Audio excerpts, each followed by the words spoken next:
V. Details of the meeting of the Political Bureau of the CPC Central Committee Section 5, but this GDP guarantee is a short-term strategy that will exacerbate structural problems in the long run. What can really solve the structural problems is that what we have just mentioned is to promote the income of the low and middle income groups to reduce the burden, which is beneficial to the long term.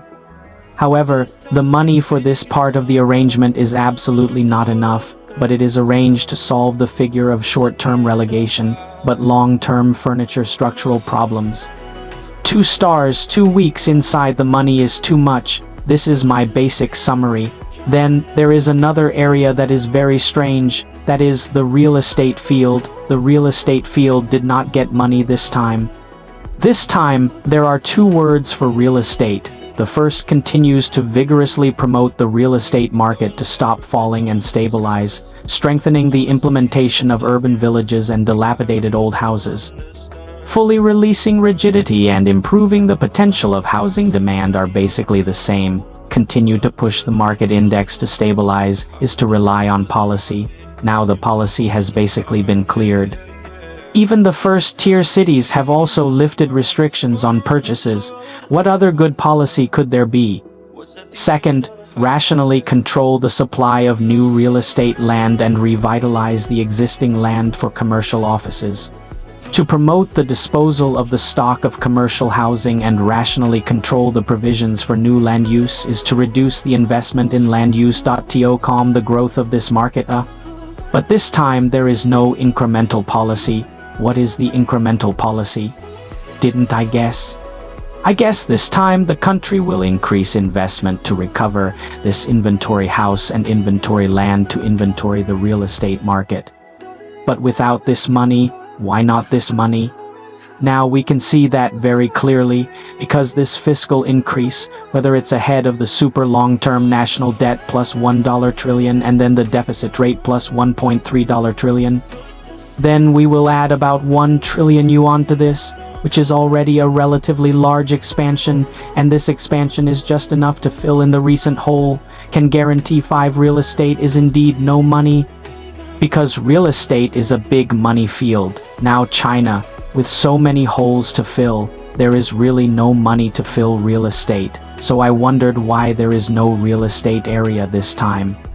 The acquisition of this real estate company's inventory housing and this inventory may be that you really do not have the money. Okay, so what I'm going to conclude with is that there's still no real structural problem. This is starting to face structural problems, that is, the increase in income and the reduction of the burden of low and middle income groups, which is related to the part of distribution.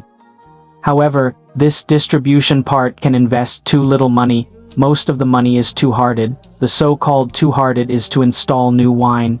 It's still consumer goods and equipment trade-ins and basic construction. So this part of the money is a match number. The increase is 10% by 2023. Why do we need 10%? That is to say, the whole Central Economic Work Conference, is it addressing the structural problems of the Chinese economy? What would politics be without all this? Is able to determine next year based on guarantee 5.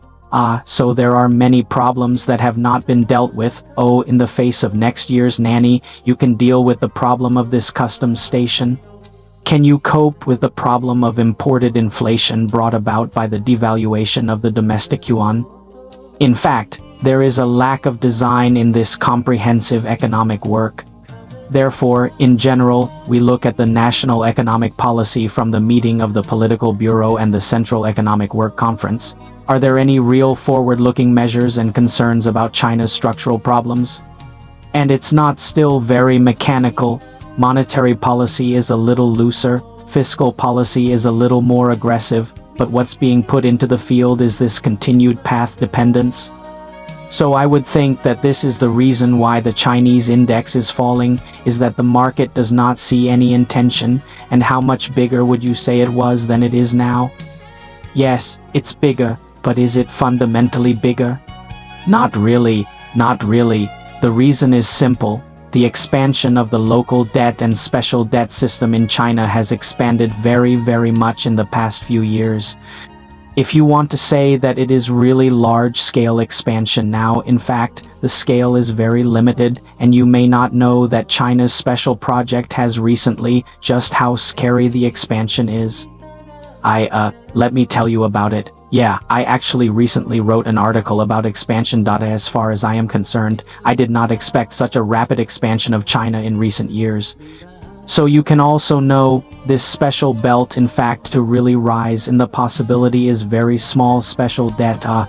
From the 8th day of the 2018 special projects, I told him the scale of the special projects from 2018 to 2023.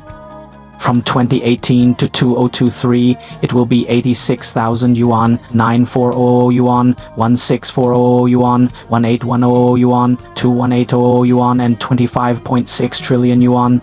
This growth is very rapid, next year with 400 billion, to reach the scale of 30 trillion. This is very, very big.